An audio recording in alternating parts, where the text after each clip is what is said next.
You might wanna listen, sit back and chill. Tune in on Wednesdays, it get real. You might wanna listen, check out the vibes. You get a little everything from the guys. You might wanna listen, you might wanna listen. You might wanna listen. You might wanna listen. What's going on, everybody? Welcome to another episode of You Might Want to Listen podcast, man. We back like always. We your hosts. My boy Malik. Yes, sir. Jay De Niro. Yeah. Big Mark in the back and always on the camera, always holding it down. I'm Little Mark and the man in the middle. Well, somewhat in the middle. And we got a special, in the corner. We got a special guest today, man. All the way, you probably heard this man, a man of many hats, first of all. Man of many hats. You probably heard him on your local Eastern North Carolina radio station, 101.9 KISS FM. By the way, coming from Vanceboro, by the way, a New Bern, Carolina's favorite fat boy, his words, not mine, DJ Danny Ocean. Yes, sir. Yes, sir. Appreciate y'all having me, man. Appreciate y'all having me, for sure. Oh, yeah, of course. We've been locked in with you, kicking it with you, talking to you. We just came from your event. Great event, by the way. I appreciate First one is many more to come. Oh, yeah, for sure. Shout out my partner J Dot too, man. United Pro Wrestling. Shout out to Jay from Carolina Slam Jam too. He collabed with us on this one too. But it was a great show. I enjoyed it. I was just telling y'all before we started rolling. It was stressful trying to figure out how everything was going to work with it being in the club. Originally it was supposed to be in Greensboro, but some things happened and like low key, like last minute, like a month out, we had to change it to New Bern. But it worked out very well. Very well. I'm excited and happy how it turned out for sure. And I appreciate y'all coming out to support too, man. Oh, yeah, cool. Appreciate the invite. Anytime you invite something, we gonna come. We gonna make sure we That boy like a kid in the candy store. Man, I'm trying to tell you. I was studying the video. I'm like, what content? What? I'm watching the show, man. You want the mic? I'm watching. See that ankle lock. Yeah. So like we always do.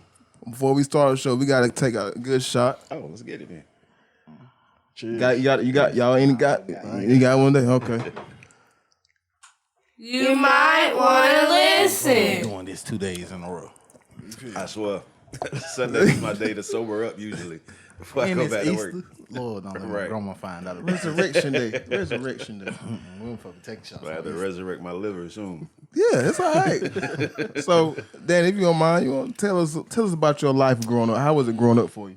Man, I had a basic ass childhood, man. Can I cuss? I ain't. Yeah, you good. Shit, goddamn. Shit. They love a good cuss. Y'all sometimes feel free a little bit. So. Say no more. Yeah. But I had a real basic childhood, man. I can't even say that. It's basic to me. My dad is DJ Danny B.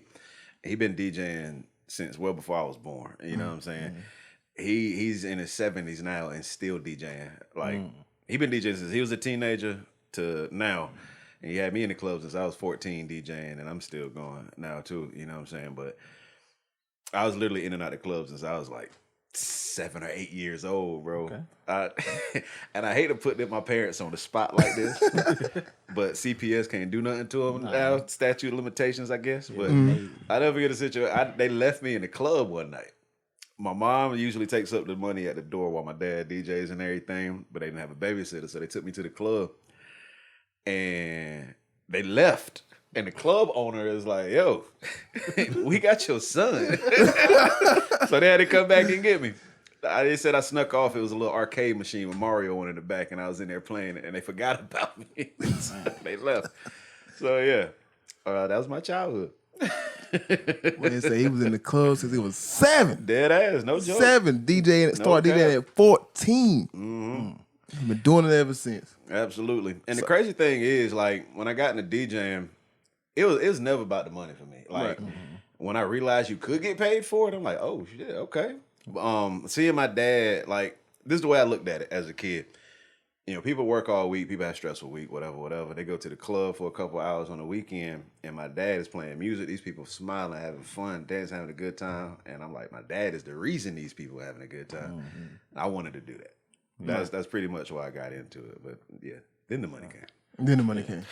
And where did the name Danny Ocean come from? Well, like I said, my dad named DJ Danny B. everybody used to call me Danny B Jr. For a while, and after a while, I was like, I kind of want to make my own name, and I don't want to necessarily live in the shadow. I want to do my own thing a little bit. But I was watching Ocean's 11, and that movie was so fly to me, bro. And I was like, yo, I'm gonna use that. I had some stupid ass DJ names before I landed on Danny Ocean. Danny Phantom was one of them. Hey, you know wrong with Danny Phantom I now. fuck with Danny Phantom. Don't get me wrong. Now You gonna get sued? I probably would have. Yeah. This is the absolute dumbest one, and I can't believe I'm telling the world this because I kept this to myself for so long. I was going by DJ Danny Tanner. Full house. And I would be like, we got a full house in here tonight. Then I realized how stupid that was. I was like, I need something else. That ain't gonna fly. But yeah, I watched Ocean's 11 and I started calling myself Danny Ocean and it stuck for whatever reason. So yeah. So when was the first start? When did you start DJing? Like the very, very first time. Very first time I DJ, I never forget. I was 14. It was this club in Vance, bro. It wasn't even a club, bro. It was a shack in the back of the woods called The Hole. Literally called Shot The house, Hole. huh? Shot house. Basically. The Death Trap is what it was. One way in, one way out. It was I shouldn't have been in there at 14 years old. But I remember I was just starting high school. And you know what I'm saying? You got some of the seniors in there, the 18-year-olds and stuff like that. My dad like, you want to cut on a record? And I did. It was Wu-Tang Triumph, actually. I never forget. Crowd went crazy. That Monday I went to school, everybody like, yo, that's the DJ. That's the DJ. And yeah, I was like, oh, yeah, I want to do it. Yeah. We lit now. What equipment was you using at the time? I don't even remember. It was belt drive turn, some Technique 1200s actually is what my dad had back in the day. So you were using your daddy equipment. Oh yeah, I didn't have my own shit. Yeah. I was stuck on Super Nintendo and all that back in the day. I didn't care about the DJ stuff back then until he actually put me into it. But yeah, I was just in the video gaming and stuff like that. But once he, I see the reaction he got from playing that song and whatnot. I was like, yeah, let me lean into this. You know what I mean? What's been your fondest DJing experience? I got several, man. Just the doors that opened for me and the places it took me. Shout out to Smack and URL and P and Beasley and everybody over there, JB, the whole Black Market Media team. It's going around the country with them has been like, again, I'm from Vance, bro. Small ass town. You know what I'm saying? We don't have nothing like that, nothing in Vance, bro. But being able to be from Vance, bro, and getting flown out to Houston and New York and Florida and all these places to DJ for the #1 battle rap league in the world is crazy to me. And I go to these cities I ain't never stepped foot in, and people recognize me like, yo, can I get a picture with you, Danny Ocean? Blah blah blah. That's mind blowing to me. So that's just the doors that DJing has opened for me is probably the my fondest memory of it all. So you think DJing led you to radio? Absolutely. The thing about, the funny thing is, I've been wanting to work in radio since I was a kid. Kiss 102 back in the day is what it was. Obviously it's 101.9 now, but ever since I was a kid, I remember riding in the car with my grandma, my mom and dad, and I hear, radio and everything, just people that are talking, whatever. And I was like, I want to do that. That's what I want. I think I'd be good at that. And I chased it. Like from I turned 18, I was trying to get on radio and whatnot, and I just kept getting denied, overlooked. There's some people working there that didn't like me. I found out after the fact they were blocking me from getting in there. One of the old program directors would hit me up all the time. Shout out DJ Supreme. He's like, you got to be in here. There's no reason. He's like, you're from this area. You got a following already. You're good at this. Like, I can tell you'll fit in. You need to be in here. There's no reason you should be working here. But yeah, like I said, I found out on the other end after I got in that some people behind the scenes were like, no, anybody but him type shit. You know what I mean? But yeah, it's all I ever wanted to do, and it worked out. You know what I'm saying? And the way it happened, shout out to Jane Doe, shout out DJ Chaos. It's so crazy how I quit chasing that dream. I was like, they don't fuck with me. They're not gonna hire me over there. I give up. People kept tagging me on Facebook like, Kiss got a DJ for a day competition. You should enter. And I'm like, they're not gonna fuck with me. But I can send a video in every day. They're not gonna fuck with me. The last day, I remember I was going through some personal shit. I don't remember what it was, but I was depressed as fuck that day. But the last day for to enter the contest, something said, just shoot a quick video. I went on my porch. I had on a Call of Duty Black Ops Cold War t-shirt. I never forget. It was like the most spur of the moment. I think I had just woke up type shit. I went outside on my porch, shot a quick 15, 20-second video and sent it in. And they were like, you got selected. You know, you come on in and audition. I'm like, oh, okay. And I get there. I work with Jane Doe the first day. And like I'm in there doing my thing, or she showed me how to do everything. And she had left the studio to go to an office for something. And she told me before she went out, she was like, I'm gonna get you to do the next break when it come up. It's okay, bet. And when she left out, I went in there, cut the break, recorded it, edited it, so forth, had it ready to go. When she came back, she was like, you did all that? I like, yeah, I mean, you showed me what to do. It's not that hard. Yeah. And I played it back and everything. It sounded good. She's like, oh, okay, all right. Next day I worked with Chaos, same thing. I just did what they told me to do. And then I guess I did it well. And they didn't call me back no more after that though. So I'm like, I did too good. I did too right. damn And good I was job. like, I knew it. I knew they didn't fuck with me. I was like, I already knew this was a waste of my time. That's why I didn't enter the contest, blah, blah, blah. And at this time, I was really 2021 was like one of the worst years of my life. I ain't gonna hold you, but I was going through some terrible personal stuff, and I remember getting that call. Jane and K guys called me on three-way, and Jane was like, "Well, I hate to tell you this, but we you're no longer in the competition. We got to take you out of the competition." And I was thinking, that's par for the course. I knew it. Like I was, y'all don't fuck with me anyway. I started to go off. I kept it in, but she's like, we're taking you out of the contest because we're just gonna give you a job. And I'm like, do what? I lost my mind, bro. I ain't gonna hold you. I'm not gonna hold you. That phone call was everything, man. Them offering me that job. And again, DJing opened up a lot of doors and everything, but radio tore the whole front of the house off. You feel me? It created so many different lanes and avenues of things that I could get into. But it's a blessing, man. Complete 180 from what my life was to what it is now, since 2021 to now. That's what I tell people all the time, man. Have patience.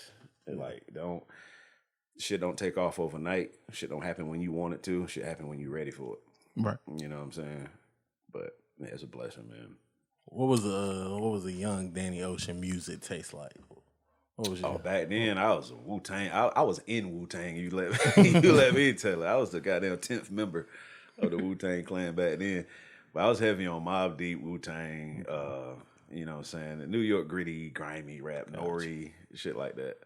For sure. Then Cash Money, No Limit and all that came out. I was on that heavy. That's about it. The most popular stuff, Cash Money, Rough Riders, you know what I'm saying? Hold on, then you make a post not too recently long ago, and our local Jay said something to you about it. And I will die on this hill that Rocket, because I made a post about they don't have rap crews like they used to back in the day. Yeah. You know what I'm saying? And I mentioned a few of them, Rough Riders, Cash Money, blah, blah, blah. But he made a PSA at the end of it. Yeah, I said that nobody could touch old Rockefeller crew back in the day. Nobody. I'm sorry. They just, you got to think about it. Not even just Jay-Z, you know what I'm saying? You had Beanie Siegel going platinum. You had Kanye West going platinum. Let's talk about producers. Kanye West, one of the biggest producers in the game. Just fucking Blaze. It's one of the greatest producers of all time. Was also signed to Rockefeller. Like, everybody on Rockefeller became a household name. You know what I'm saying? A lot of record crews can't say that. A lot of them can. Some of them can. Some of them can. But yeah, not Cash Money though. Nah, Cash Money can definitely say that. Nah, they can't. Especially early Cash Money. Yeah, when the last time you bumped the Boo and Gotti song? Exactly.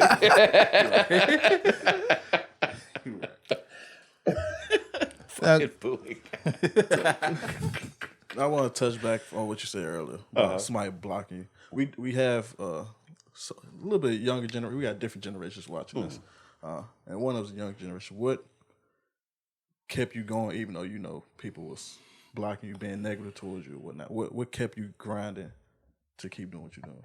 Well, I'm not gonna hold you with the radio thing. I did give up. I was like, they not going to fuck with me, so I'm not going to keep wasting my time and just keep doing what I do. Here's my thing about it. When I get a no from somebody, matter of fact, recently, WWE gave, I applied for media credentials for WrestleMania in Vegas this year. I actually applied last year too. They denied me last year, but I said to myself, that just means I gotta work harder. Right. I gotta make them come to me. You know what I'm saying? So when I find out people hating or blocking me or telling me no, I can't do this, can't do that, I'm like, all right, say no more. I'll go do it, and then when I get it done, I see what you got to say then. It's so funny to me how so many people on like from when I was working my way up and everything would deny me or tell me no. Every single one of them spent the block. Like, let's link up.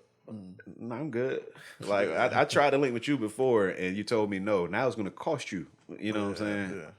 Like don't jump on the wave when the wave started. I asked you for help before, and you told me no, or you ain't shit. You ain't gonna be nothing type shit. And then it's like, all right, I'll show you. That's my motivation. I'm like, all right, say no more. Like I don't get mad when people tell me no or say they don't. Just fuck go with there me. and prove it. Like, okay, Exactly. give me no. I got you. I got something for You you. know what? Stay tuned. Stay tuned. We got something. So so the radio host before you, Jay Blaze. Mm-hmm. Do you know what happened to Jay Blaze while he's not in? Now you took over that spot. Well, he was the old program director. Jane Doe actually is the one that took his spot. I'm just an on-air personality and a webmaster for Curtis Media Group.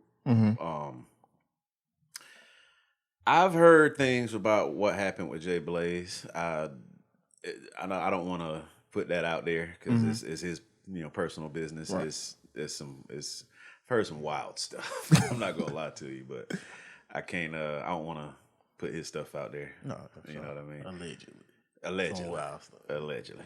What's Make Waves Entertainment? Make Waves was a promo company I started back in 2012. I think it was 2011, 2012.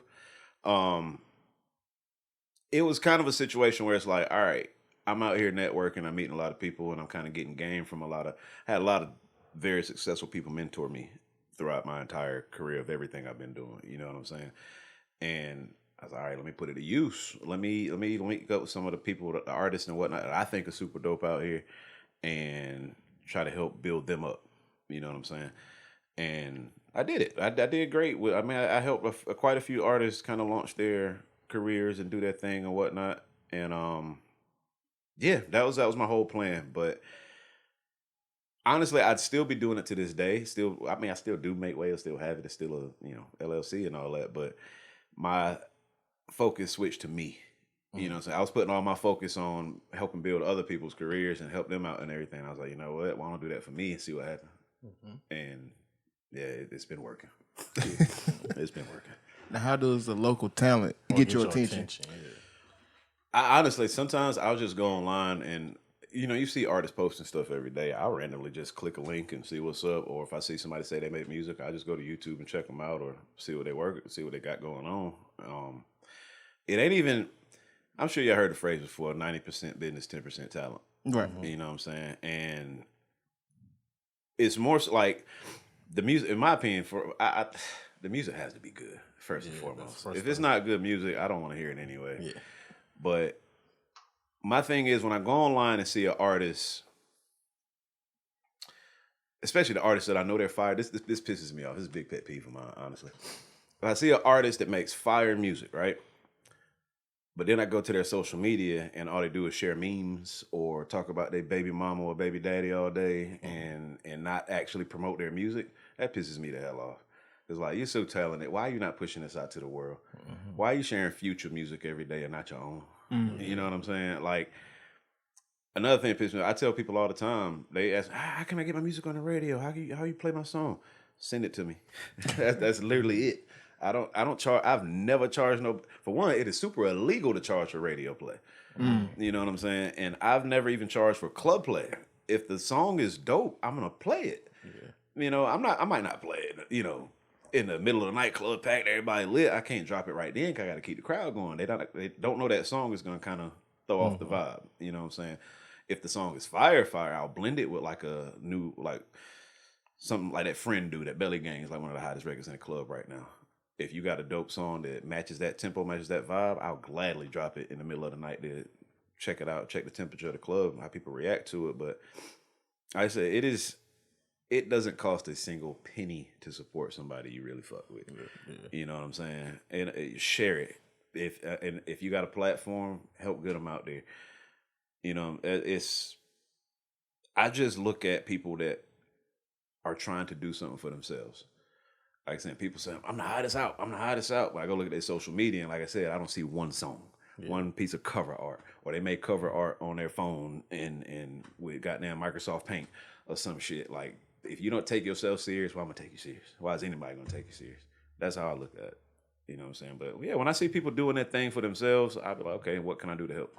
That's how I look at it. So you all about helping? You all about helping anybody can. Anybody, bro. I've never been a gatekeeper.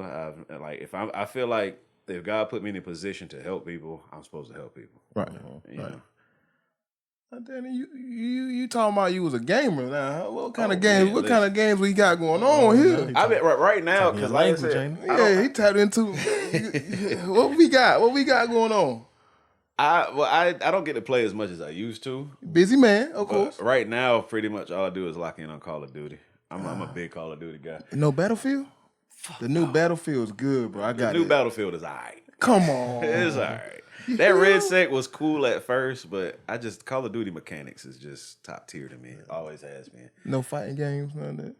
I'll get into some Mortal Kombat sometimes with Street Fighter and whatnot here and there. I will whoop your ass. He swear he does. Tekken? Mortal Kombat. I haven't played Tekken in a minute, but I will get on Tekken. When you get on Tekken, just let me know. And I seen download Tekken 8 when I get home. No, you don't want to do that, sir. PS5 or Xbox? I actually got both. I play my sports and fighting on PlayStation. I play my shooters on Xbox. Oh, okay. That's all you know. PS5. Meet me on the P5, man. I get you on that Tekken right now. All right. I hear you. Hey, I'm just saying. All right. Yeah, King suplexing your ass all across that map. I get out of there. I get out of that king right now. Yo, Jaguar was looking like last night. Oh yeah. Where did your fandom with wrestling start, man? Because I was a kid, bro. My grandma, and I tell people this is my wrestling origin story all the time. I walked in my grandma's house one day and her and my granddad sitting on the couch watching TV. They watching wrestling.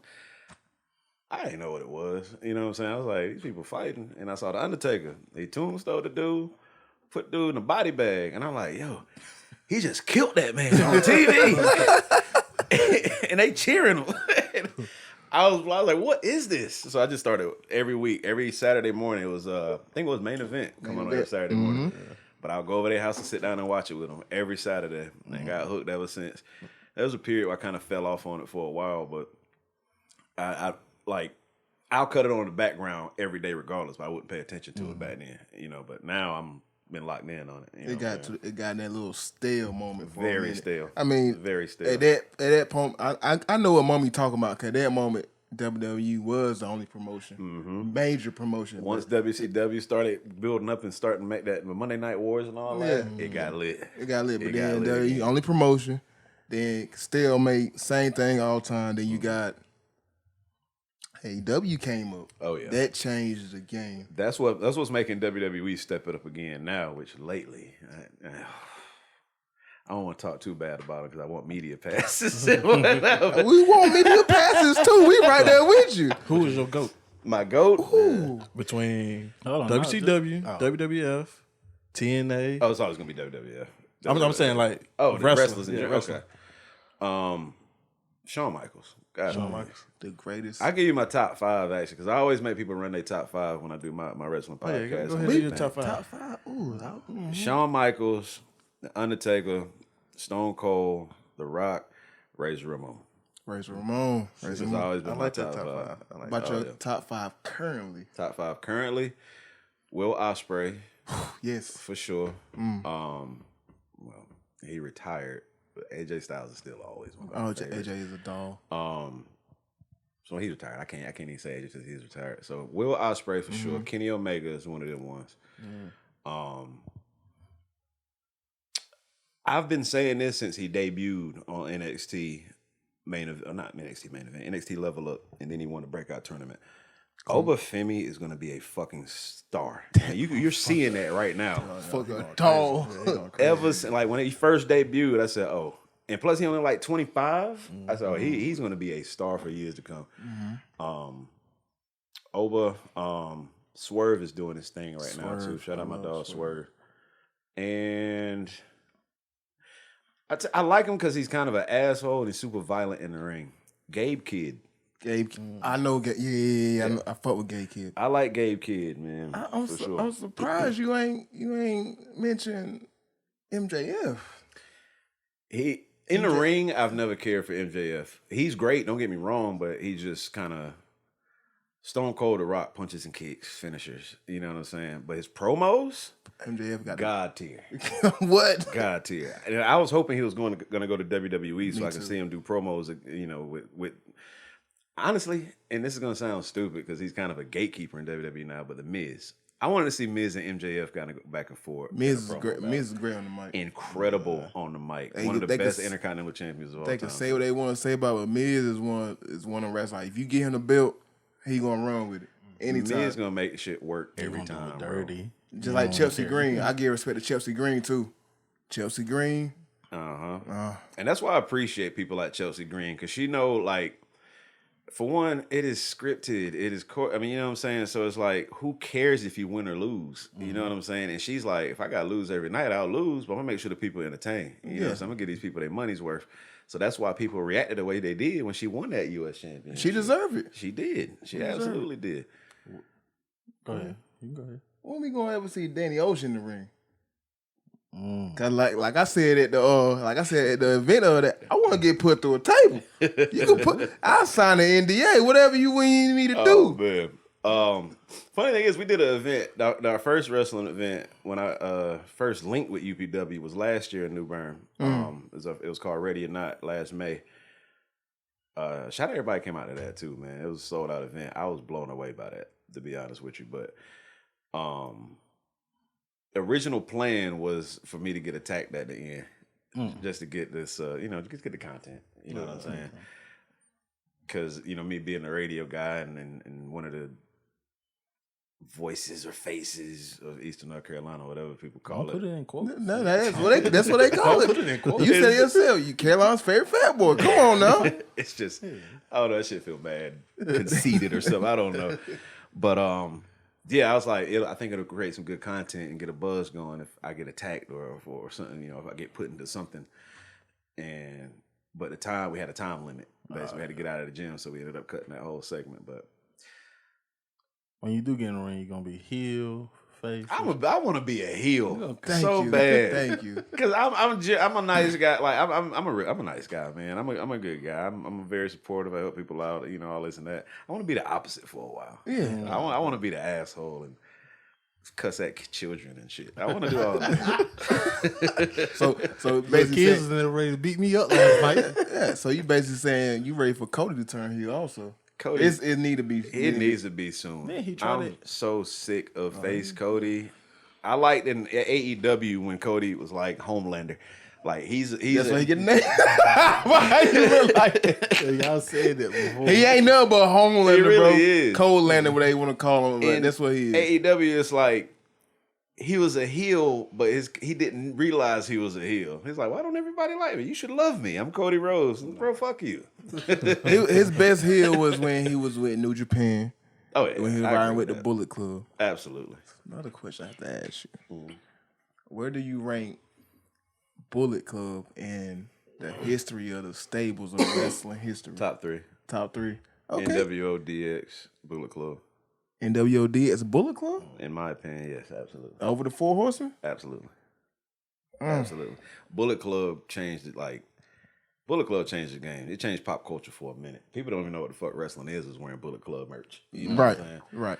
That was legendary to me. Take nothing away from the Four Horsemen. Legendary, obviously. Ric Flair, Arn Anderson. All right. Keep going on and on and on. But everybody wanted to be in the Bullet Club at one point. And You everybody could walk damn around it and was. see, well, you know what I'm saying, people throwing up too sweet to each other and whatnot. I went, where was I at? Oh, fuck, where was I at? I can't remember where I was at, but I had on a Young Buck shirt. Right. This was back when they were in New Japan and everything. It was a Bullet Club logo with the Super Kick Party stuff all over it. But I can't tell you how many times. This wasn't even a wrestling trip or a wrestling event or nothing. I'm walking down the hall and shit, and people are like, hey, too sweet me, bro. Shit like that. And I'm like, oh, it's okay. This shit universal. So that's why I put Bullet Club where it's at. Bloodline a close third close tie up for me. Hey, hold. Bloodline close what? It could be Bullet Club or Bloodline could go either way. Merch says Bloodline at its peak. I don't know, dog. I don't know. But which regime of Bullet Club we getting? Cause you got when Finn was the leader. Thank you. When Prince Devitt was the leader. Thank you. For sure. That's my boy. So that's your top 5. Give me your top Bullet Club leaders. Finn is number 1, of course. AJ and Kenny. AJ and Kenny? Nah. Hold on. Dave Finley did a thing. Did his thing No. too. I can't front. I fuck with Dave, but fuck him. You're not gonna disrespect my boy Jay White like that. I fuck with Jay White, but Jay come White on, is man. Jay White a dog. He was a dog. I mean, no disrespect to Jay White. That's my boy. But sound too thrilled. Yeah, like what's going on? I don't know. I don't like what AEW did with him. Maybe that kind of took away from his We ain't legacy talking about to me, AEW. I guess. But I mean, back in New Japan, he was incredible. No, he was fire. Singly sold out Madison Square Garden. He did. He did. He did. He ain't even fucking, what he say, I ain't even fucking 30 yet. He was like 25, 26 at the time. Talking his shit. Talking shit. Promo skills, top tier. But the reason I won't put him in that top is because people like Finn, AJ, and Kenny is the reason people like Jay wanted to be in the Bullet Club in the first place. The reason Cody wanted to be in the Bullet Club. Didn't they put Hogan old ass in the Bullet Club at one point? At one point in time, they did. We ain't gonna talk about that. That's But that's how cool the Bullet Club was. Is legends like Hogan was like, I want to be a part of that. This nigga, you started the NWO, and now you want to be a part of this? That say something. You feel me? If you could give me anything, give me your top 5 black wrestlers of all time, in your opinion. No particular order. No particular order. Kofi Kingston, Keith Lee, Swerve Strickland. Right now, I've been a big fan since he debuted in NXT too. Carmelo Hayes. Dog. Carmelo look crazy. Right now, I kind of want to say Trick Williams, but I'll be a hypocrite because I didn't see it with Trick at first. He's popping now. I'm proud of him now. He's doing his fucking thing right now. But I'd be a hypocrite if I I feel like that would be a form of dick riding if I put him in there now. Best theme song getting all the damn world right now. That's Besides Ricky Sosa. Yeah, that's true. Ricky Sosa. Shout out Ricky Sosa, man. He's gonna be at this event. I'm DJing in Vegas. That's your top 5 current or just all time? All time. I'm gonna for my 5th. I'm gonna put MVP in there. MVP was always one of my favorites. No Bobby? No, no Bobby Lashley. Honorable mention, Ron Simmons. You gotta put OG in there. Legend. You gotta He's put an Ron, absolute legend. You gotta put honorable mention Ron Simmons in. It's so many other names. D'Lo Brown. I'm just saying, though. But you got put him on your damn list. Honor mention? You gotta put him in there though. I could put D'Lo Brown in there. I could put Mark Henry in there, of course. There's a lot of people that could go in there for sure. They got him being a comedy act now, but R-Truth, Ron Killings is a legend too, bro. I don't know if people seen when he was back in TNA, and when he was on the independent scene before he went major and everything. He used to be a dog in that ring, bro. You know what's crazy? I used to like him when he was K-Quick. Yeah, facts. There's a lot of people I tell about K-Quick, they were like, day. nah, dang.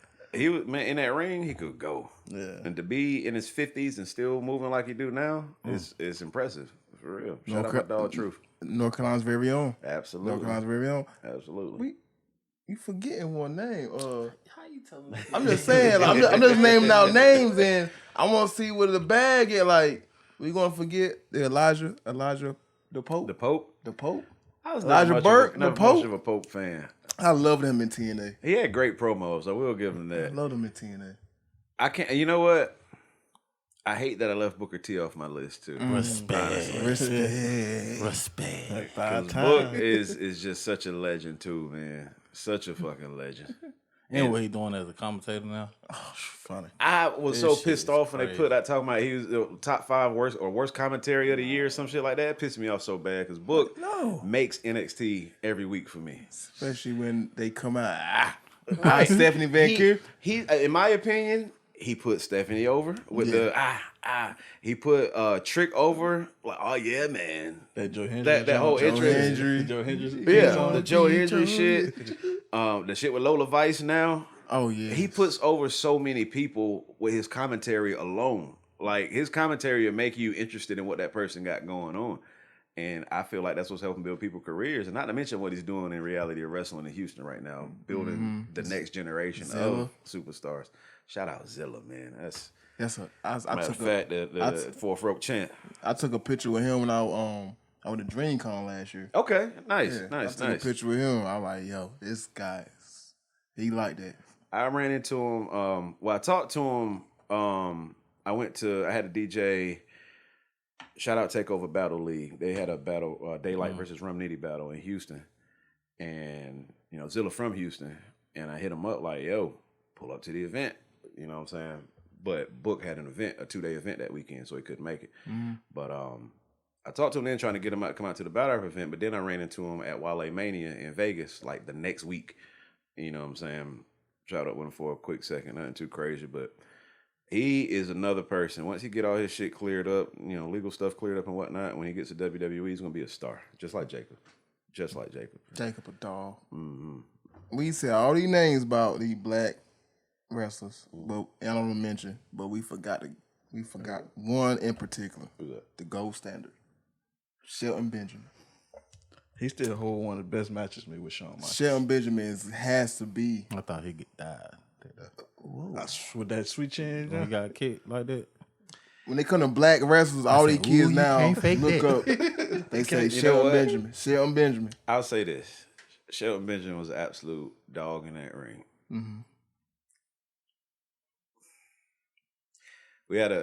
I'm gonna just say we had a bad experience with him. We booked him for our last UPW show in Gastonia this past September, and we had a bad experience. I'm gonna just say that. I don't think I got the okay to put all the details out there, but I lost a lot of respect for Shelton Benjamin that day. I'm gonna say that.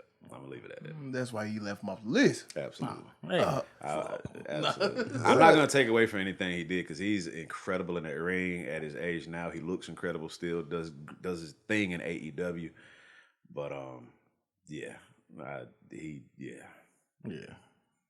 We're gonna leave that alone right now. We're gonna take a little break. All right, we've been talking about these black athletes, African American wrestlers. So, give me your outlook on black African American wrestlers then versus now. How has it changed? How has the game changed for us now? We get featured a lot more. Well, not we. I'm not a wrestler, but black wrestlers, I feel like they do get featured a lot more. I don't feel like they get the respect they deserve in WWE a lot of the time these days. I feel like they didn't start getting. You don't start seeing people like Melo get the U.S. Championship and Trick being a main spot or a main focus on SmackDown every Friday night. I don't think that would have happened without the internet backlash. You know what I'm saying? Montez Ford. Yes. Dog, I know you talking about. Go ahead. The Street Profits not being on TV every week is a crime, I feel like. Bianca Belair. She's still She's injured. hurt, yeah. Well, I still think she's pregnant or had a baby recently. She been out for almost a year off a finger injury. And she just got it surgery like 2 months ago. 3 months ago. Something weird about that to me. Something's weird about that to me. It might be a contract dispute. We don't know. I don't know. I don't know exactly, but I do feel like there's more to it for sure. Okay. Who has been your favorite person that you have interviewed so far? AEW, WWE, any promotion. Favorite I've interviewed so far. I seen you interview my boy Adam Cole a couple. I seen that. That was dope. I like Adam I'll Cole. probably say one of my favorite was my first major one, Edge or Adam Copeland. That the way that came about is crazy, bro. So me and a couple of my homeboys, we sit and talk about wrestling all day. One of my old coworkers at KISS, shout out Von Casey, we sit and talk about wrestling all day anyway. You know what I'm saying? And then my homeboy Izzy came to my office one day And we talking about content creation or whatever. He like, man, I'm ready to do it, man. I'm ready to get some content to do this content creation. We do a podcast. I'm like, bro, we talk about wrestling all day. Why not make a wrestling podcast? And we said, you know what? Let's talk about it. Get stuff in order. This was in November. All right, let's talk about it. Let's get it in order, and we could probably launch something by WrestleMania season. They're like, bet. And I reached out to AEW when they announced they were coming to Greensboro for Revolution for Sting last match. So I shot in the dark. You know, so you miss 100% of the shots you don't take type shit. Sent them an email like, yo, I see y'all coming to North Carolina. I work on a radio station out here in New Bern. I would love to interview talent to help promote the event. They emailed me back like 10 minutes later. Is Adam Copeland okay? I like, you mean Edge? Yes, nigga, it's okay. Yes, please send him. And talking to him, like for one, we sat and talked. Me, Izzy, and Edge and Von, we sat and talked for about 15 minutes before the cameras even started rolling, just about wrestling, being fans of it, and what we like, what we dislike, stuff like that. Beth Phoenix in the back bringing him tea and shit, and I'm like, this is insane. Like, bro, I grew up watching this nigga. I'm saying, talking to him like we've known each other for years. Interview happened. It was a great interview. Interview was over. We talked for like another 30 minutes, just again about life and random stuff.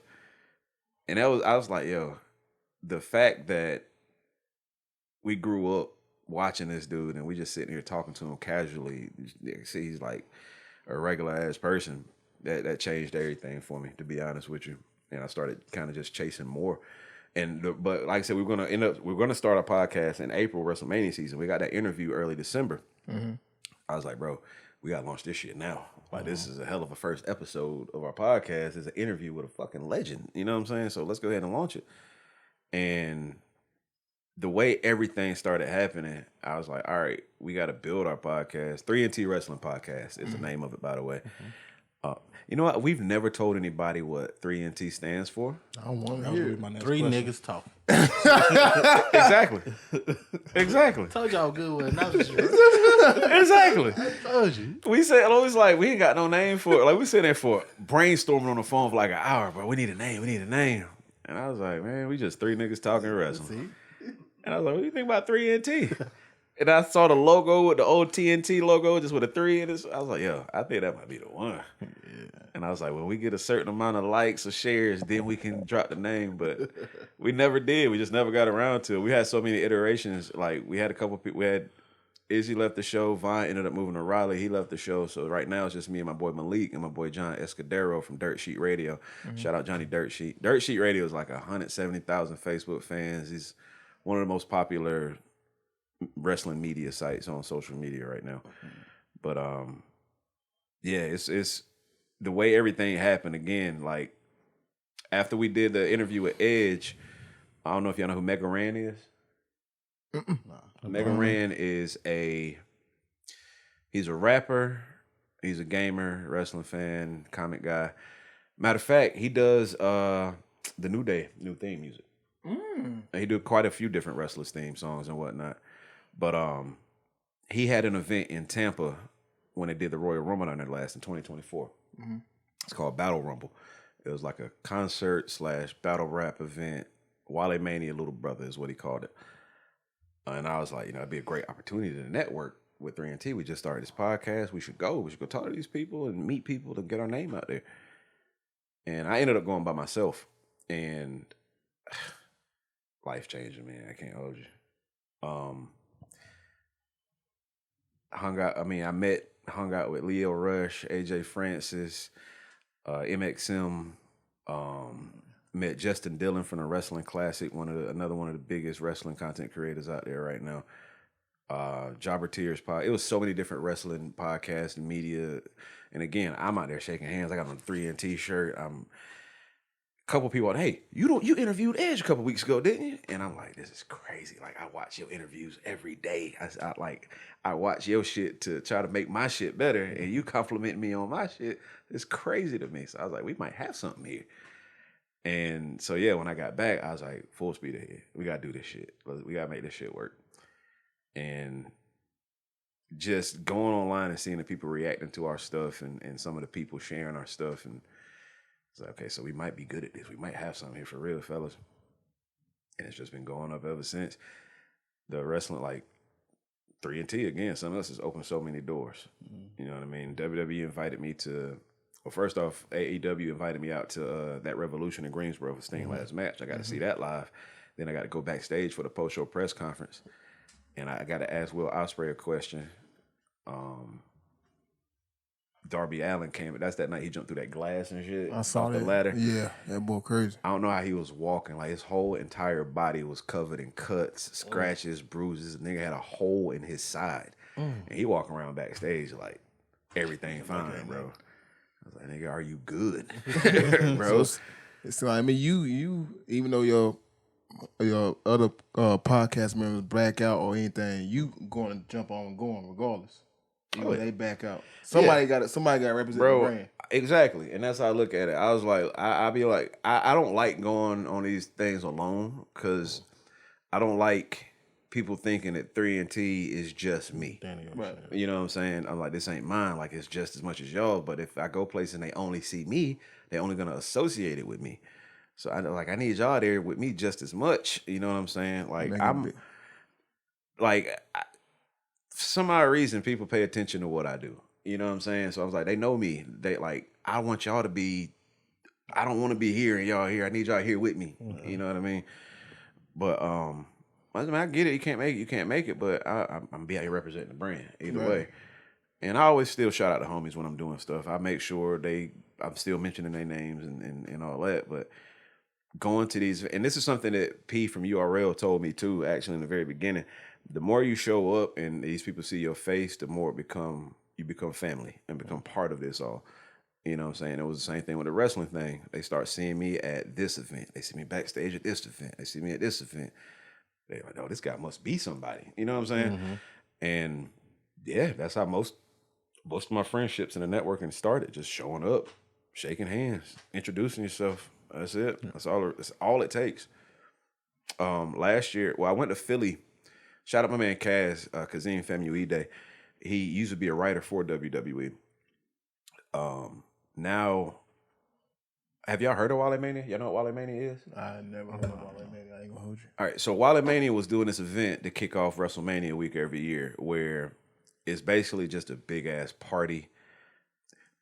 Realistically, most wrestling fans don't look like us. You know what I'm saying? And it's like, okay, but a lot of hood niggas and shit still watch wrestling, and they come to WrestleMania every year, and they want to party for us too. You know what I mean? So that's what it was. It's just a lit ass party. You got performances. Fucking Freeway come out, West Side Gun come out, perform. While they perform, obviously, they didn't do interviews live on stage with like Jeff Hardy and this person, that person, whatever. But it's like a big ass hood wrestling party. That's the one Jeff Hardy want to be at anyway. Basically. Jeff Hardy is universally accepted by the niggas. What? I'm telling you. He invited to the cookout. He can come. He could. Did y'all see that video I posted, by the way? Which one? At the Fourth Rope event last year in Vegas, it went viral as fuck. Because I was like 2 rows behind from the ring, and it was a tag match, Hardy Boys versus Devon Dudley's Sons. And I was like, yo, Jeff, you invited to the cookout. He turned around and was like, oh, thanks, man. And it went viral. It was on fucking Barstool, posted it, ESPN reposted it, all types of shit. But yeah, he's definitely invited to the cookout. Absolutely. He knows he is too. So we was at your event yesterday. Can you just talk about UPW a little bit? Yeah, well, again, last year I had not last year, November 2024. I was literally laying on my couch, high as hell, and I was like, bro, I took a video because I got this whiteboard on my wall where I write down ideas and stuff I want to do and stuff I need to get done and whatnot. I was so high, I was too lazy to get up.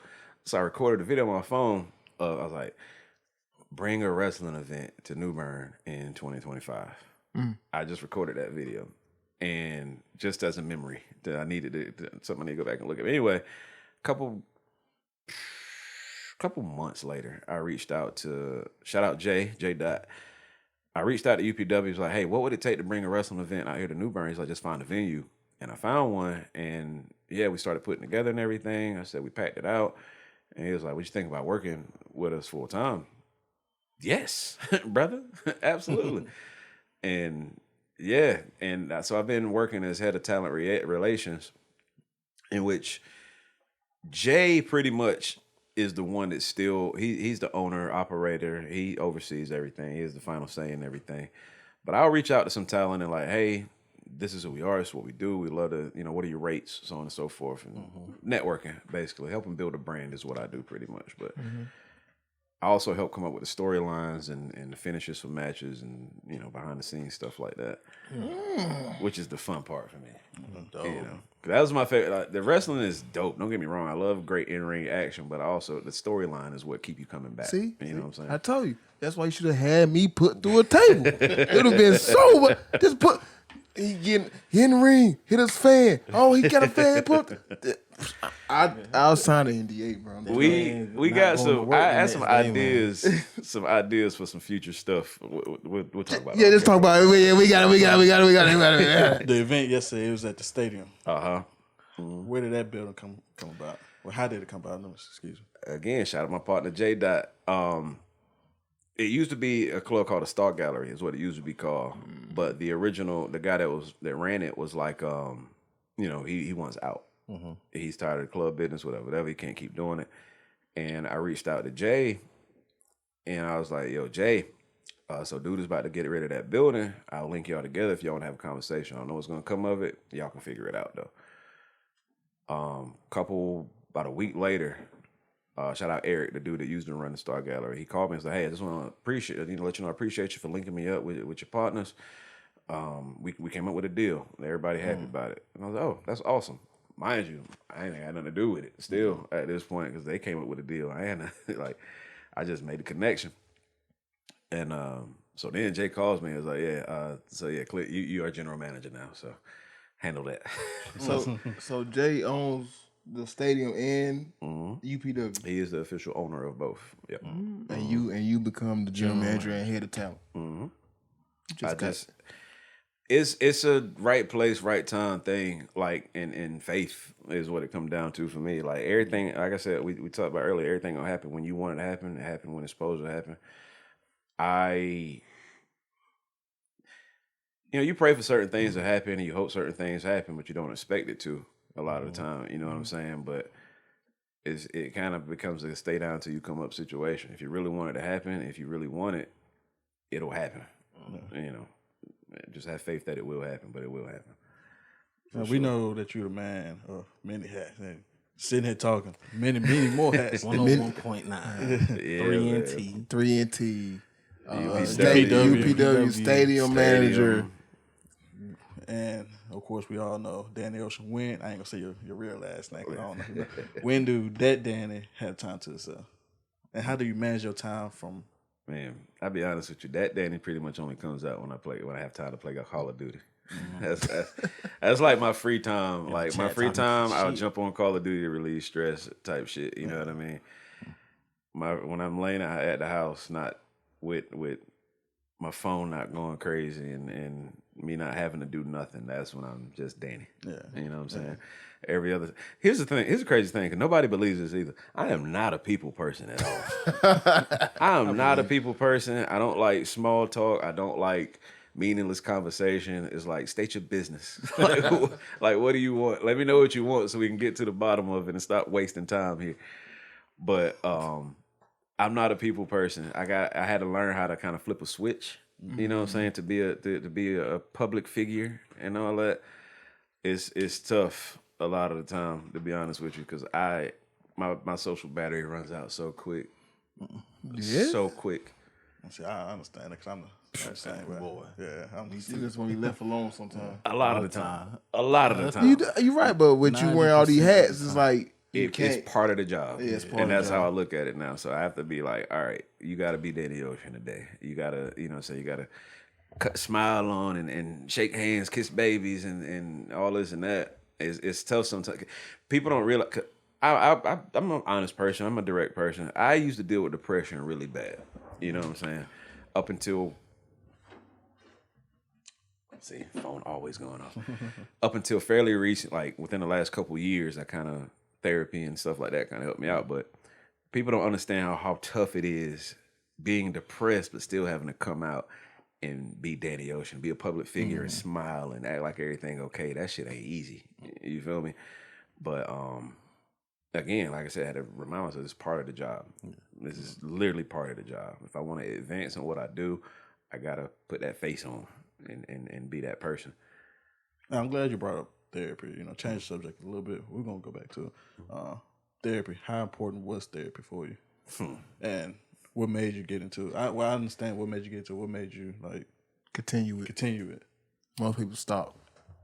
I did stop for a while, in which I haven't even been in quite a while now. Probably like a year since my last therapy visit, to be honest with you. But do you feel like you still take from stuff that you went through and absolutely, I think about like some of the conversations I have with my therapist all the time. Yeah. You know what I'm saying? Just kind of when I start feeling a certain way, it's like, okay, she told me this.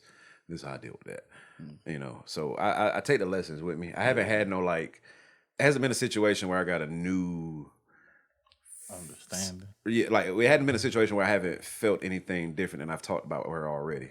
I kind of covered everything with her. I feel like that's why I hadn't had the need to go back. I'm just using the old information that we went over, exercises she gave me to help out with stuff. But I am a firm advocate for therapy, especially for black men in the black community. I had a conversation with a homeboy recently. How it's crazy to me how people look at black men like we weak when we ask for help. You know what I mean? That's the craziest thing in this world to me. If you need help, get help. Like, why is that crazy? This is your life. How anybody else views your life or how they view you don't fucking matter. If you need help, if you need to get your own head straight, fuck what anybody else talking about. Get yourself together. Right. You don't got to live that life. Or they don't have to live your life. You got to. You the one got to look in that mirror every day, not them. So I preach it all the time, man. If you need help, get help. Yeah. Mental health is very important. Very much so. I don't play about mental health, my own or anybody else's for that matter. And I'm gonna go back to something you said earlier about DJing. Are you still 100% into DJing now, or did you kind of back off? I've lost my passion so many times, bro. I take a break a few times and end up doing a show or something and get right back into it.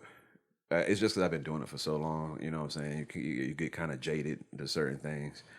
This year is actually with radio. It's my 5th year in radio, and kind of feeling that now a little bit like I'm jaded. Like it's just work, But it's not just work. This is people really would kill to be in this position. You know what I'm saying? Yeah. And sometimes I feel like I don't appreciate it as much no more. But once I start really focusing and thinking about how cool this shit is, I can find new appreciation for it again. But yeah, that's to answer your question several times where I stopped wanting to DJ, and this is weird, and people look at me like I'm weird when I say this, but I don't care about money. Like if I can make sure my bills paid, I got what I need, and I don't have to ask nobody for nothing, I'm happy.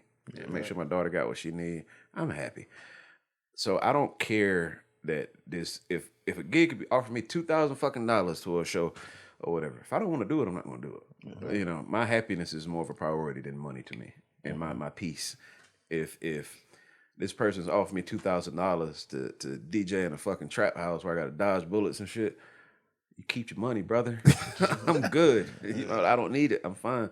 Well, everybody need $2,000, but gas is there. You bingo. But it's just I do what I'm happy doing now. Mm-hmm. So that's what keeps me doing the things that, especially like DJing. If it's something I want to do, I'm happy to do it. Yeah, absolutely. I'm passionate about being happy more so than DJing. Are we ever gonna see is your dad ever gonna DJ at the stadium? Hopefully one day, one of them old school parties and whatnot. You gotta meet Pops. It's crazy because he shout out to my brother DJ Burr, my pops obviously Danny B, and my mom is Pat. They actually run a club down the street from the Crown. What's a bar called the Crown? Mm-hmm. Yeah, they've been there for quite a while now. Packed pretty much every Friday and Saturday night. It's 30 plus though for the old school crowd. And Pops hate when I be like, hey, calling the boys out is crazy. Y'all went down. But Pops hate when I say shit like, for the old school crowd. Cause he makes sure he remind me he can turn up these YNs too. He keep his music, his Serato crates up to date. So Pops do his thing either way. We gotta meet Pops one day. Cool. Another question I the had. oldest teenager you'll ever meet. Another question I asked. Who did your theme music for the radio? Shout out my bro Jules, man. Jules. Matter of fact, when I first started Make Waves, Jules was the first artist that I was like, I need you to fuck with me. Like, let me help you out. Let me work with you. One of the best. I used to call him Carolina Kanye. He produces all his own shit. Give him an instrument, he'll play it, even if he's never touched that instrument before. You know what I'm saying? He's like a genius with his music shit, bro. First few songs I heard from him, I was like, yeah, this guy's incredible. And I just started working with helping him get him out there, so on and so forth. And he moved out to Chapel Hill, but he's doing he opened a studio, Loft Studios. Shout out to the Loft. Working with a lot of different artists out there and whatnot. But anything musically, if I be like, hey, I need a beat for this, I need this for that, he'll get it done like that. But when I finally got my radio show, and when I finally got on Kids, I remember saying, I'm not going to be complete until I get my own theme song. I need a theme song. That's what make it feel real to me. I hit him up. I was like, yo, this is my idea. I'm on from this time. These are the segments I got in my show. Whatever you come up with, just send it my way. The next day, he sends what you hear now. I cried, bro. I'm not gonna lie. Tears fell out my eyes. I'm like, yo, this is my theme song for my radio show. And he did that shit one try. Like, I didn't ask him. I didn't need to ask him to edit nothing, change nothing. The version you hear now is the first version he sent me. And it blew me away. And he put my nephews in it, his two sons in it. And the ones the kids singing it is his two kids. So to have them on it too is like dope. And the fact that, bro, I go to Walmart, wherever I go, somebody is singing that theme song. You know what I'm saying? People tell me all the time, my kids, they send me videos of their kids singing a song in the car and making up dances to it and shit like that. It's mind blowing to me, bro. But yeah, shout out Jules. He's a fucking genius with his music shit. The radio. You probably heard the Value Max Used Cars radio song too. I cannot remember how it went. Then he had the Mitsubishi, Jacksonville Mitsubishi. You can get a car today. He did that too. Like, it got to the point where he's so good at this shit. The come to me about doing ads, different companies like, hey, I need a commercial for this. Who did yours? It basically, and I'm like, I'm gonna link you with my bro. They talk their business out, get him paid. You know what I'm saying? For making theme songs for these companies and whatnot too. But he's good at what he does, bro. He's very good at what he does. Now, what would you have to tell up and coming people to follow their dreams who trying to make it just like you did, kept following your dreams? Keep going. Shit don't happen overnight. Shit don't happen when you want it to happen at all. It happens when it's supposed to happen. Stay patient. That little phrase, stay down till you come up, is a real thing. Because like with the moment you think it ain't gonna happen is when you start seeing it's gonna happen. And when it starts happening, you start believing in yourself more, and you start, like, I dealt with imposter syndrome for so long. What's imposter syndrome? For people that don't know, 'cause I don't know. Imposter syndrome is basically when you doing something you feel like you ain't got no business doing. Like, I get invited to things, like, when I first started Jim URL, I'm like, bro, this is I'm standing next to Smack right now. Here's fucking New Jersey Twerk right here taking shots of tequila. Here's fucking Lil Mama's on stage. Lil Mama almost knocked me off the fucking stage. I'm standing next to Drake right now. What the fuck am I doing here? Like, I'm a kid from Vance, bro. I ain't got no business hanging out with these people. But then I had to get to the point where it was like, you wouldn't be here if you weren't supposed to be here. You know what I'm saying? Like, you're in this room because you belong in this room. You know? Once you get over that shit and realize, once you get build that little confidence for yourself, you start kind of moving with a little bit more purpose. You know what I'm saying? So my biggest advice to anybody is just keep going and trust yourself, trust your abilities, trust God. That is crazy that the same way how you feel about being around those people the same way with you. And which still blows my mind. It's still like, I posted this on Facebook last night. Some guy came up to me yesterday. Hey, I can't remember his name. Honestly, Lord forgive me. I can't remember that guy's name. He introduced himself to me, and I was like, "Yeah, man, what about we talking, having a conversation? We talking about wrestling. We talking about random shit." And throughout the night, I see him in the club. I'm, "You good, bro? You need anything? You good?" "I'm good, man. I'm good." End of the event, he like, "Man, you so much cooler than I thought you were."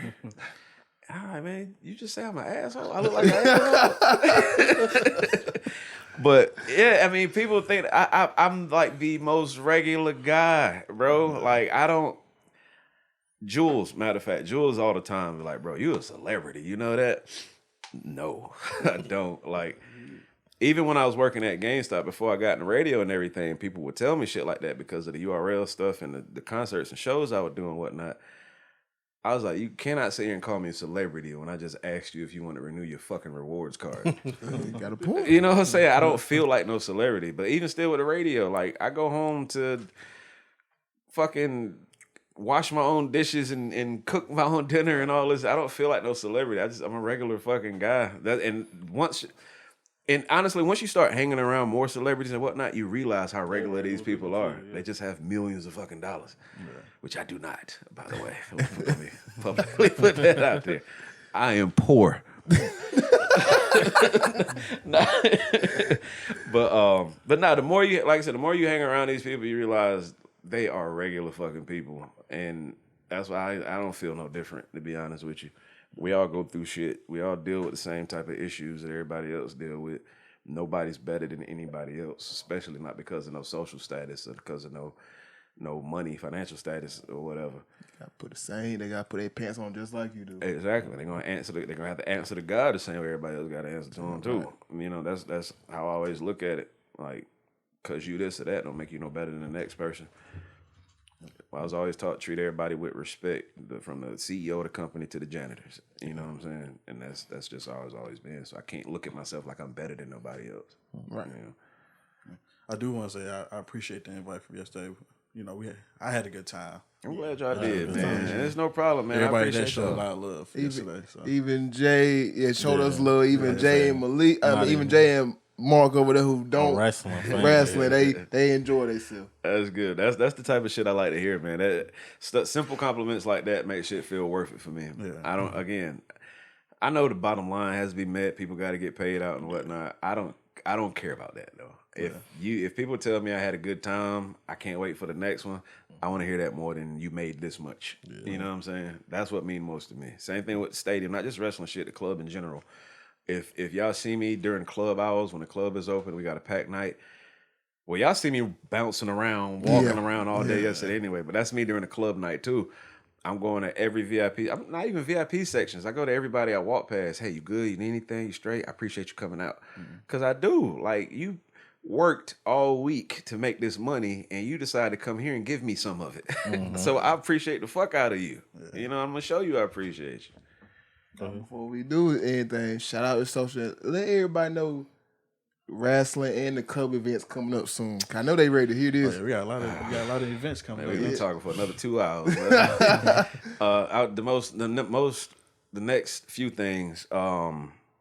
We do have another wrestling event at Stadium on May 9th. It's called Ready or Not.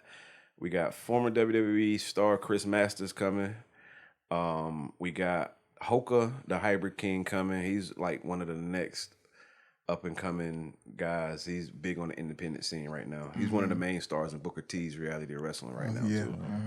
I don't think I can say that, but I can't put that out there yet. But he's got a lot coming up. I'll just say that.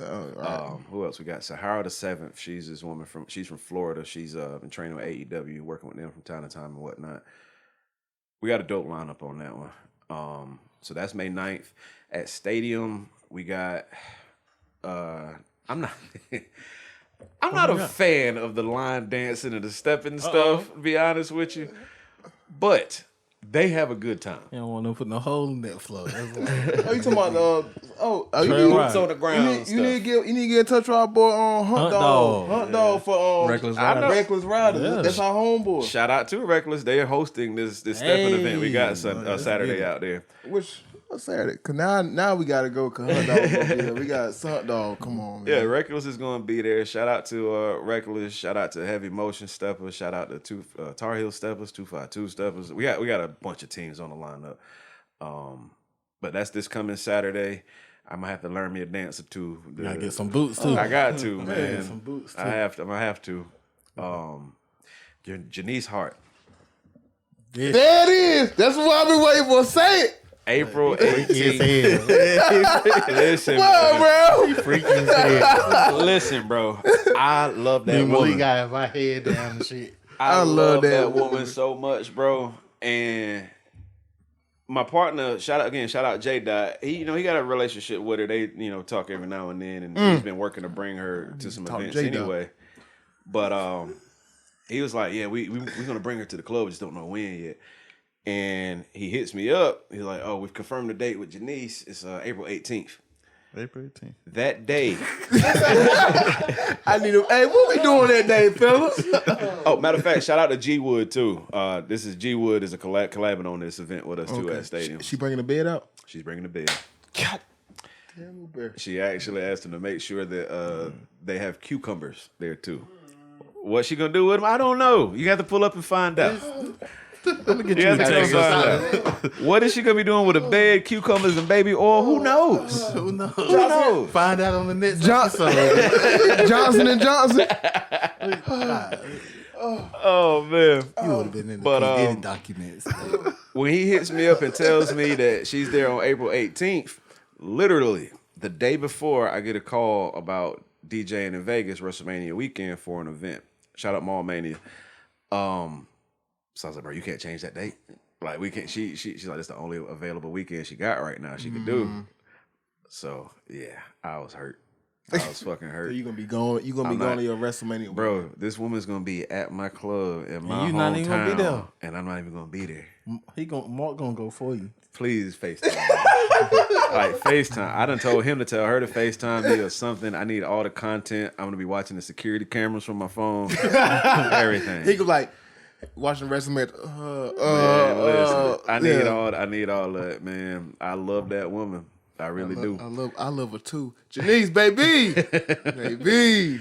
I love you. But yeah, speaking of Vegas though, April 16th, I'm in Vegas too. That's the first event I'm DJing in Vegas. They stopped Wale Mania after last year.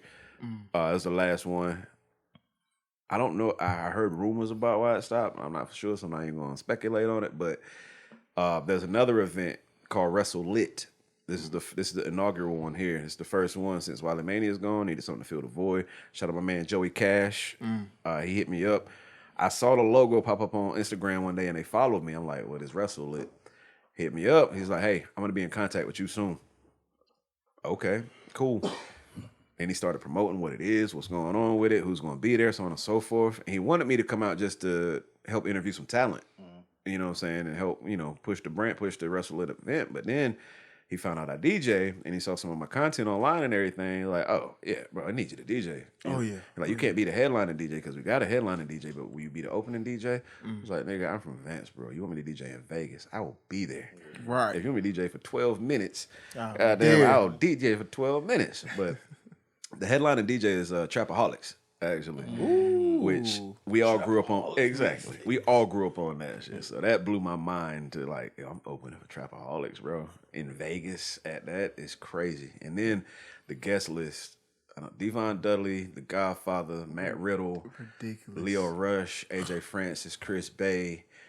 Oh gosh, it's so many people on that guest list, bro. Eddie Guerrero's daughter, what's her name? Sherilyn, yeah, she's gonna be there.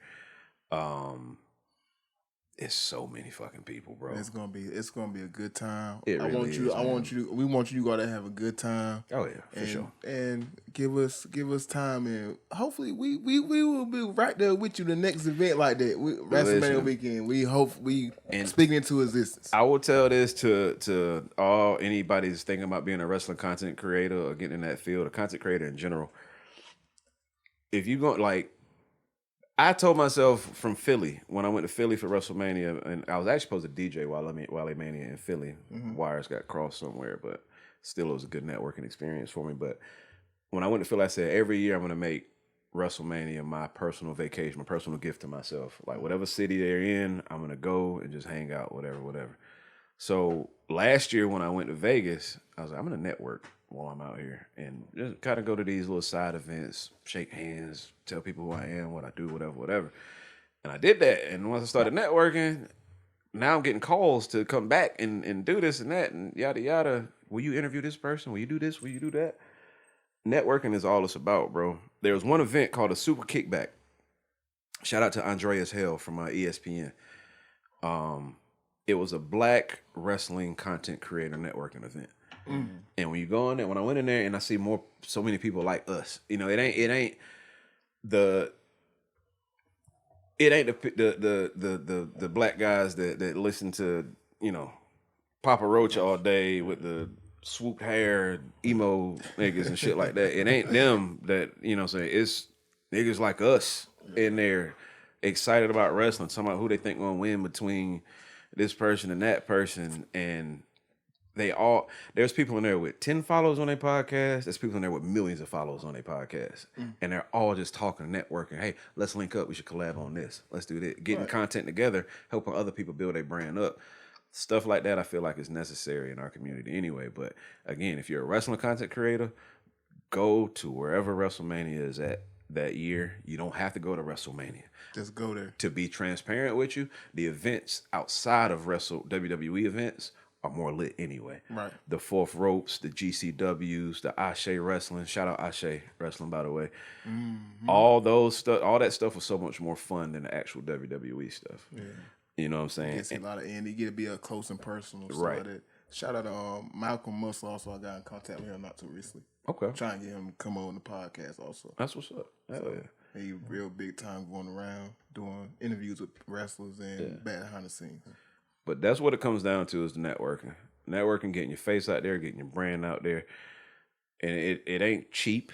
Because you're going to have to pay for them plane tickets to go to these places. Hotels, all that. But it's worth it in the long run. Get a t-shirt, get a couple t-shirts with your logo on it. Give it to a celebrity. Give it to the person you meet or whatever. So when they go online and wearing that t-shirt, that's your brand in front of his followers. You might not get all 1 million of his followers. You can get goddamn a couple hundred of them maybe. Yeah. But network, man. Network. Get your brand out there. Speaking jewels and giving out jewels and gems right now. Trying to, bro. So Trying to. We're going to end it off like this. First of all, we're going to end off two ways. First, go ahead and shout out all your social medias. The Danny Ocean Show. At The Danny Ocean Show, everything. Facebook, Instagram, YouTube, TikTok, Xbox Live, Call of Duty account, all that. The Danny Ocean Show. At Stadium NC for the club. At United Pro 1 for United Pro Wrestling. At 3NT Wrestling for our wrestling podcast. That's pretty much it. Like you said, man of many hats. Yeah, man. And now, we always end off with a toast. We're going to do a toast, but we always end off. But since you are a special guest and you are a radio host, you have that radio voice. We're gonna let you do the closing segment, end it off, do everything. Anything you want to do, take a shot to it. Go ahead, man. You got the floor. First and foremost, I appreciate y'all for having me here. Thank y'all. This was fun. I get invited to do podcasts and stuff all the time, and they don't be talking about a damn thing. It does not be enjoyable, but this was dope. I appreciate the opportunity for sure. I definitely appreciate y'all coming out to the wrestling event yesterday and everything too. I'm glad y'all had a great time. Whatever y'all do, man, don't stop. Keep doing this shit. Like, you ain't gonna have 1 million views overnight. You ain't gonna have 1 million followers overnight. But the more you do it, the more consistent you are. Your people are going to find you. You feel me? And that's the best way to look at it. Don't ever get discouraged. You're gonna deal with hate. You're gonna deal with bullshit. I still deal with it every day. Right now, ignore it. Keep going. Don't let nobody distract you from your mission. God gave you a mission. God put that feeling in your heart that this is what you want to do for a reason. Right. You feel me? Keep doing it. Listen to your gut. Listen to God. That's what I got. Oh man. And there was You Might Want to Listen podcast with The Danny Ocean Show. Appreciate y'all. You might want to listen. Before we go, this episode come out on Wednesday. And that is my brother's birthday. Okay. So, About 40. Okay. from the pod, gang. 40. What's this? Okay. They got us some little merch. What's it? Oh, Mary. I know this ain't what I think it is. Hold on, wait. Oh man, is that the? Boy got that Kobe. Boy got that Kobe joint. I'm gonna wear this next week. That's hard. To Janice? Oh, Look To here. Janice? nah, I ain't wearing the Janice. I'm wearing the pod. Hey, bro, it's That's Kobe. hard. That's hard. I'm about to cry now. That's love right there. That's Man. the episode, man. You might want to listen. Make sure y'all like, comment, subscribe, holler at us, man. Kobe. Appreciate y'all, man.